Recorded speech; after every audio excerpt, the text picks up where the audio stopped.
अस्सलाम वालेकुम जी दोस्तों, मेरे YouTube के साथियों कैसे हैं, और हमारे सब्सक्राइबर्स, आपका बहुत शुक्रिया आपने हमारे चैनल को सब्सक्राइब किया, और जिन्होंने नहीं सब्सक्राइब किया वो प्लीज़ सब्सक्राइब कर लें।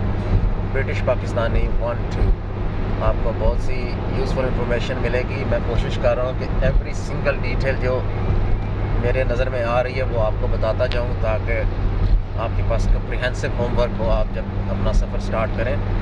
तो जो पिछली वीडियो थी वो मेरा ख्याल है मैंने जर्मनी तक की बनाई थी, तो आगे से जर्मनी के बाद से अभी मैं आपको स्टार्ट करता हूँ। लेकिन एक चीज़ मिस हो गई थी, वो आपको मैं बताता हूँ कि आप जैसा ही यूके को छोड़ते हैं, यूरोप में आते हैं, तो याद रखें कि सर्विसेज पे टॉयलेट्स फ्री नहीं है। तो आपके पास 50 सेंट्स के कॉइन होने चाहिए, किसी जगह पे 50 सेंट्स, किसी जगह पे 70 सेंट्स, तो वो आपके पास होने चाहिए। बल्कि आप वहाँ पे टिल से भी ले सकते हैं, लेकिन अगर आपके पास यूरो होंगे तो फिर आप टिल से लेंगे, सो वो लेके आप यूज़ कर सकते हैं। लेकिन इससे पहले कि आप कुछ कहें, मैं आपको बता दूं कि वो 50 सेंट्स आपके ज़ाया नहीं होते। बेसिकली वो उन्होंने किया हुआ है कि हर बंदा ही ना जाके इस्तेमाल करना, गंद डालना शुरू कर दे सफाई रखने के लिए, और वो 50 सेंट्स आप दोबारा से यूज़ कर सकते हैं। वो वैसे कि जब आप मशीन में डालते हैं पैसे, तो वहाँ से एक वाउचर निकलता है, वो वाउचर आप अपने पास रख लें, तो जैसे ही आप वहाँ से कोई चीज़ बाई करते हैं, कुछ भी है, तो उसके अगेंस्ट आप वो पैसे आपको रिफ़ंड हो जाते हैं। बेसिकली वो आपको डिस्काउंट उतना दे देते हैं। तो ये एक डिटेल थी जो बतानी थी। और दूसरी बहुत ही अहम चीज़,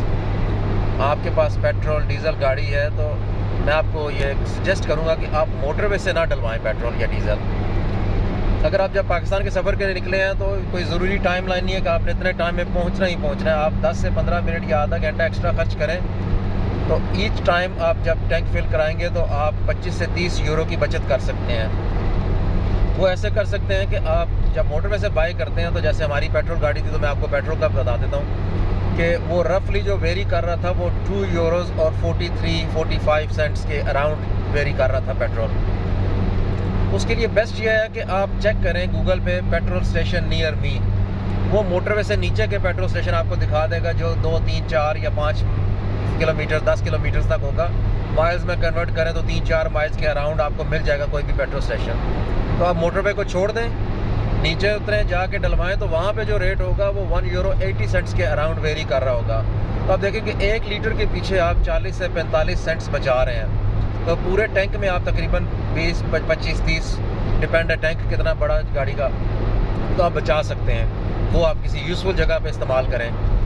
तो ये एक इन्फॉर्मेशन थी। तो वो आप कहीं भी जाएंगे, तो हम लोग तो इसी तरह कर रहे हैं कि हम लोग उतर जाते हैं मोटरवे से, पेट्रोल डलवाते हैं, वापस मोटरवे पे आ जाते हैं, थोड़ा सा रेस्ट भी हो जाता है, उतर के वहाँ पे चले पेट्रोल स्टेशन पे, और साइड से पेट्रोल भी सस्ता मिल जाता है। और ये चीज़ हो गई। फिर उसके अलावा आपको जब आप जर्मनी से निकलते हैं, फिर ऑस्ट्रिया आते हैं, ऑस्ट्रिया तक कोई बॉर्डर नहीं है, आप ऑस्ट्रिया में आते हैं। जब ऑस्ट्रिया से आप हंगरी के बॉर्डर के करीब पहुंचते हैं, दोनों का जब बॉर्डर आ रहा होता है, तो वहाँ पे वैसे चेक पोस्ट वगैरह कुछ भी नहीं है, लेकिन वहाँ से आपको विनीता बाय करना पड़ता है, जैसे रोड टैक्स कह लें।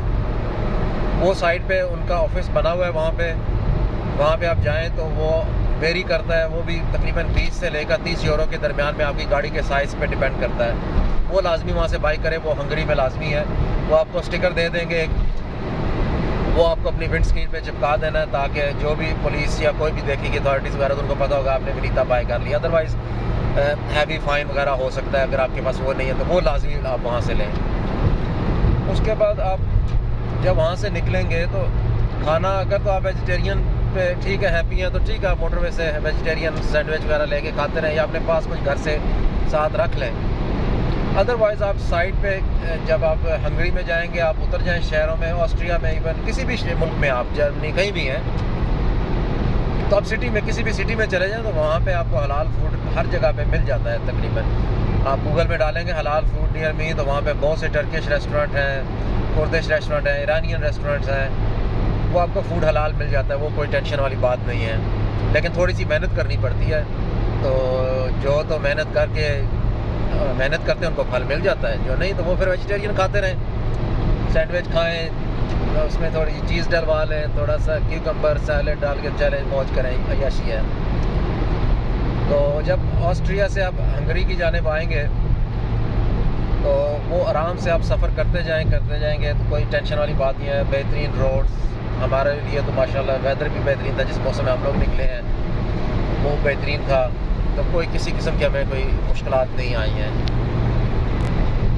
उसके बाद हम लोगों ने सर्बिया में स्टे किया। तो सर्बिया में आप रुक जाए, ऑस्ट्रिया क्रॉस करें, हंगरी क्रॉस कर लें, हंगरी में अगर स्टे करना तो कर लें। हम लोगों ने सर्बिया में आके किया था। सर्बिया में आके स्टे करें, स्टे करके निकलेंगे। जब आप सर्बिया से निकलेंगे तो रिमेंबर वन थिंग कि सर्बिया से जो बुल्गारिया का बॉर्डर है वहाँ पे आपने जहन में रखना है कि हम लोग अब रात को था तो रात को लगे रश कम होता है, तो हमारे तकरीबन 4 घंटे लग गए थे वहाँ पे। तो दिन को कितना टाइम लगता होगा ये तो आप इमेजिन कर सकते हैं। तो अपने पास एक्स्ट्रा टाइम लेके निकलें ताकि आप अपने जो भी होटल वगैरह आपने बुकिंग करनी है वो आप साथ साथ अपना प्लान करते जाएं कि आपने कितना सफ़र करना है, उस हिसाब से होटल बुक करें।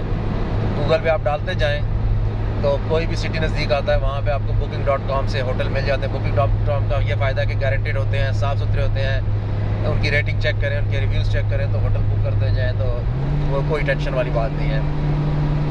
वहाँ पे हमें उन्होंने चेकिंग वगैरह की है। वहाँ पे अगर उनकी मर्ज़ी हो तो वो आपको कहेंगे सामान निकालें, सारा सामान वगैरह चेक कराएं।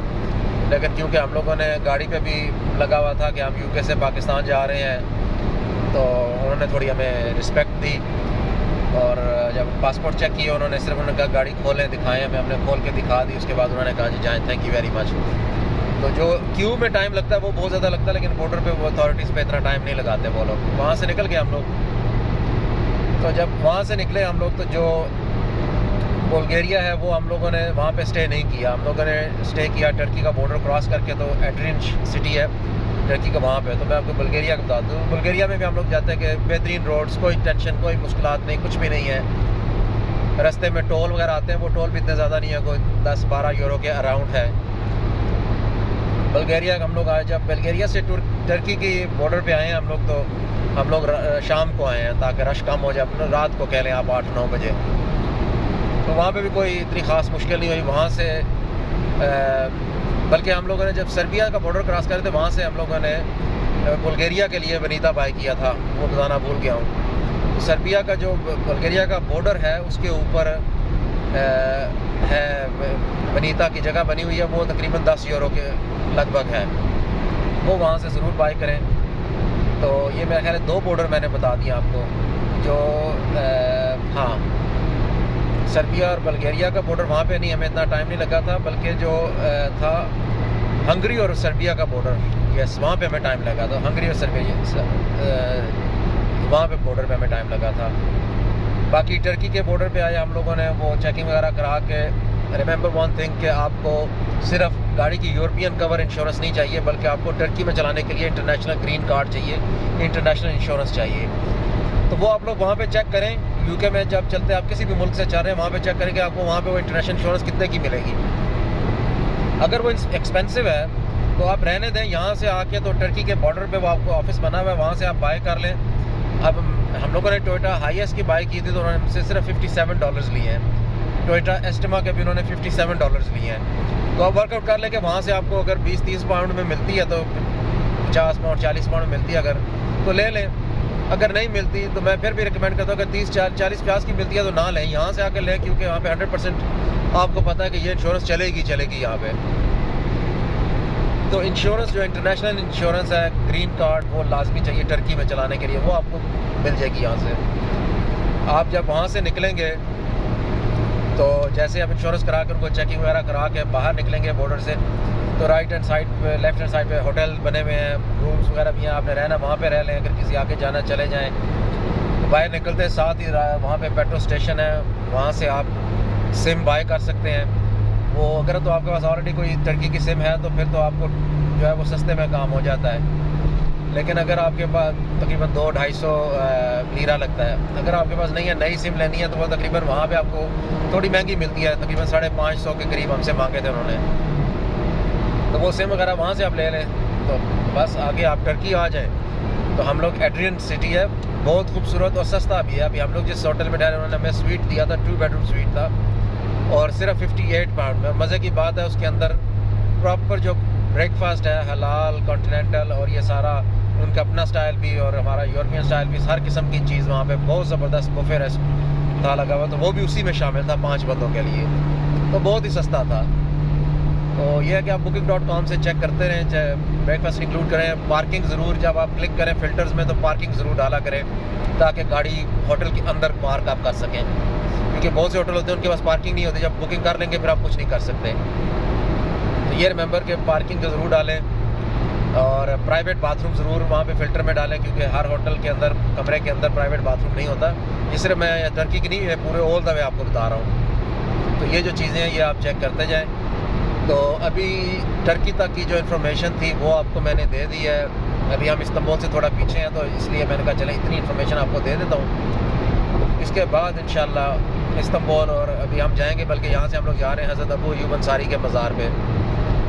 तो आप हमारी टिकटॉक आईडी को फॉलो करें, वहाँ पे आपको इंशाल्लाह वहाँ पे हम आपको दिखाएंगे भी, मज़ार का भी हम आपको दिखाएंगे, सारा तारफ़ बताएंगे। और इंशाल्लाह हज़रत अबू अय्यूब अंसारी के बारे में आप डिटेल चेक करें कि वो सहाबी थे जहाँ पे हज़रत रसूल सल्लल्लाहु अलैहि वसल्लम की ऊँटनी उनके दरवाजे के बाहर रुकी थी, तो वो सहाबी है वो।